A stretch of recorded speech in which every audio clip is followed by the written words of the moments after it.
satu tambah Lampung ini yuk tambah muning ya, tambah dari satu ya. Halo guys, berjumpa lagi dengan saya di Kaula Late 22. Kali ini saya bersama Kang Mustafa. Kang Mustafa ini saudara saya yang berasal dari Maluku. Kang, mau tanya-tanya Kang, kenapa bisa sampai ke Jateng? Kenapa bisa sampai di Jateng? Yang pertama jelas menuntut ilmu. Kenapa menuntut ilmu harus di Jateng? Kalau untuk pondok pesantren ngaji kitab-kitab besar itu adanya di Pulau Jawa, bukan cuma di Jateng sih, ada di Jatim, Jabar, cuman karena rekomendasi dari kiai yang ada di Maluku ke Jateng, khususnya daerah Magelang, Gabar. Tapi milih sendiri atau gimana itu kiainya itu? Karena banyak alumni yang dari pondok yang di Maluku itu di sini semua. Nah gini lor, persaudaraan Setiaji Terate itu persaudaraannya itu nyata.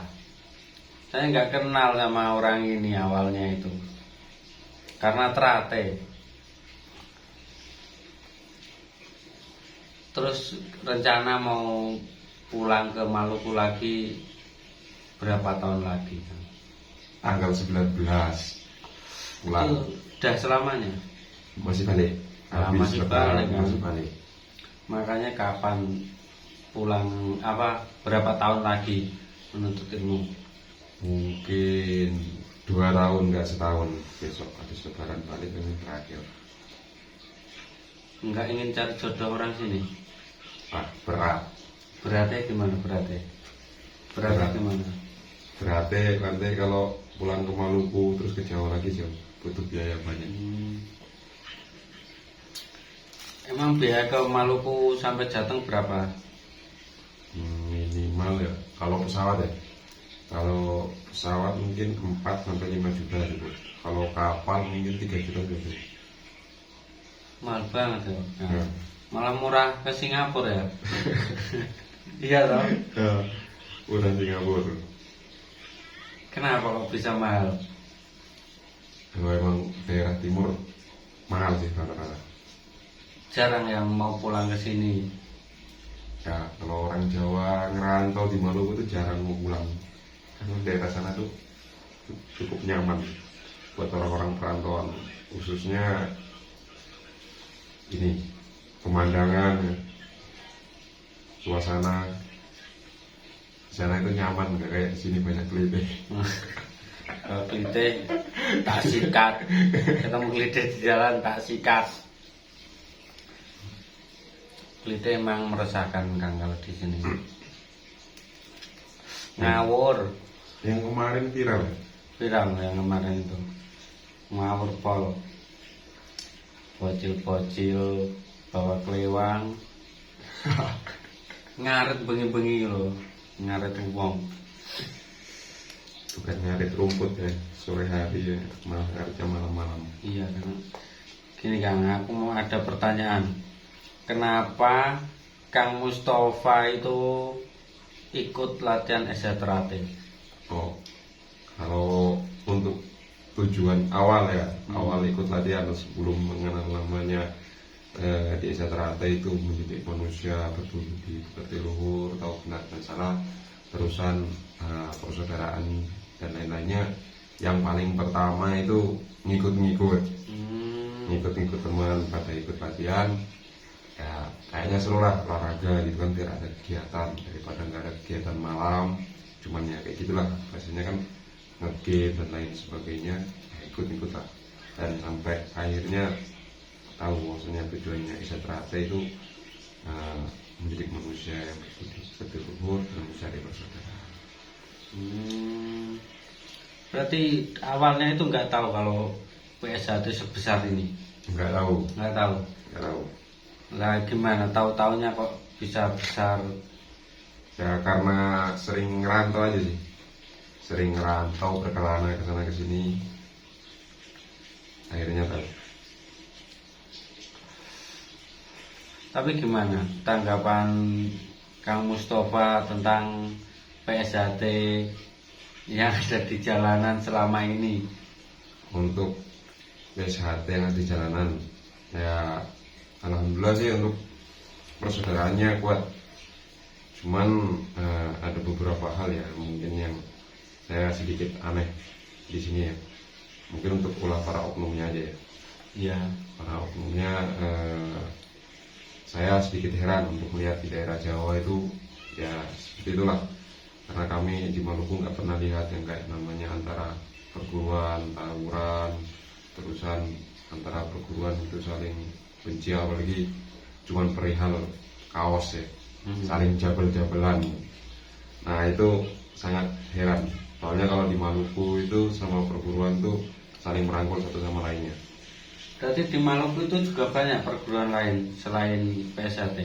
Banyak, ada IKS juga, ada terus Pagar Nusa, ya banyak lah, Cempaka Putih. Hampir semua perguruan yang ada di Jawa pun ada di Maluku Utara. Tapi kalau yang terbesar di sana? Yang untuk terbesar dan terorganisasi sampai mengesahkan warga itu sampai sekarang baru PSHT yang paling besar. Terus Pagar Nusa juga pun berdirinya tuh kalau nggak salah sekitar 2020. Oh 2020? Ya, Pagar Nusa.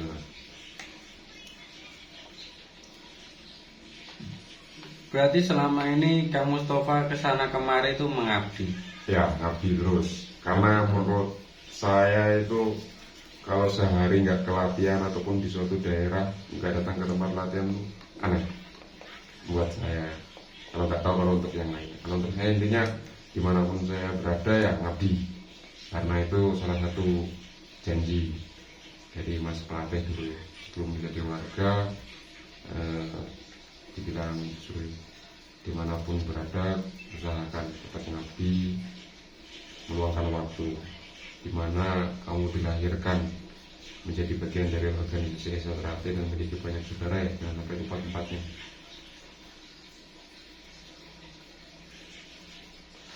Kalau pelatih Kang Mustafa itu asalnya dari mana?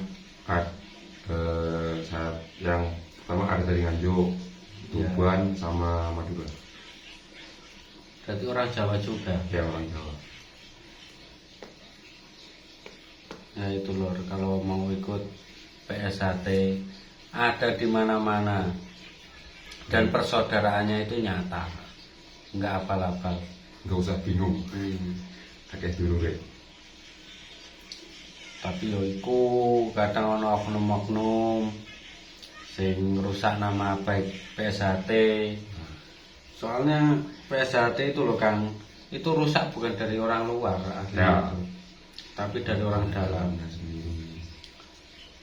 Dulu saya juga ikut PSHT itu pengennya merubah orang yang dulu berandalan, pengen jadi lebih baik. Dulu saya tuh anak nakal, anak nakal lah, misalnya bisa bilang anak nakal, suka ngelawan sama orang tua, ya pergaulan bebas lah. Alhamdulillahnya semenjak saya ikut SHT,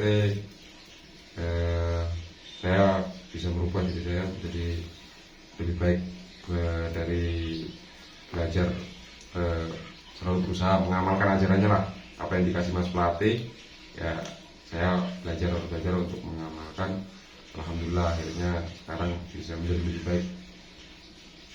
Terusan salah satu saya bisa sampai mondok pun itu karena dari SHT ya, karena ingin mendalami ilmunya lah, ingin mengetahui cara lain, kedalaman ilmunya. Banyak sepuh warga SHT menyarankan untuk mondok pesantren, karena memang ajaran SHT itu nggak jauh beda dari pondok-pondok pesantren, cuman caranya saja. Akhirnya ya saya memutuskan untuk mondok. Itu awal mondok itu memang karena dari SHT. Berarti dulu nggak mau mondok pesantren? Ya ada keinginan, cuman nggak sekeinginan kayak pas udah ikut SHT terus jadi warga. Itu lebih keinginannya daripada dulu, soalnya dulu kan masih nakal. Iya. Setelah ikut desa teratai mulai berubah, habis itu keinginan mondok itu terus mulai tinggi. Tapi kalau di Maluku itu di kotanya atau di pelosok desa? Ya lumayan sih, kota juga enggak, pelosok juga enggak, daerah transmigrasi, banyak orang Jawanya juga. Oh, berarti Kang Mus itu keturunan Jawa juga? Ya kalau ibu Jawa, Cilacap, Oh, kalau bapak Cilacap. asli Maluku. Tapi pernah ke Cilacap? Belum pernah sama sekali. Nah, kenapa? Udah lama di sini nggak mau ke Cilacap? Ya rencana sih sebenarnya tahun ini kalau nggak pulang, tapi sama ibu disuruh pulang enggak jadi. Kalau mau ke Cilacap, pelatih saya sekarang tinggal di Cilacap. Tapi tahu daerahnya Cilacapnya mana? Tahu. Nggak mau ke sana. Rencana sih insya Allah habis lebaran ke sana.